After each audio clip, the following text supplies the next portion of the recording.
everyone, so I finally tracked down a Hachiroku. It's completely junk.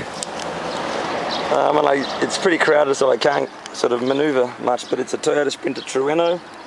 So the Trueno's got the pop-up lights, which we'll get to in a sec. Sprinter, Toyota.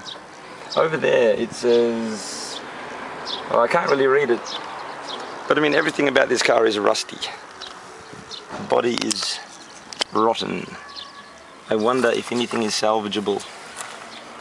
Maybe that Trueno thing? Yeah.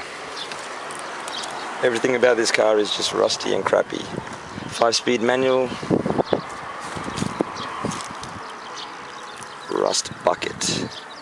Bucket o' rust. There's the pop-up lights. Look guys, I just can't get a full shot of it, but maybe you can develop a picture in your mind as to how it might look, but I'm gonna have to leave it there, guys. Try to get a shot for you. There you go. Take it easy.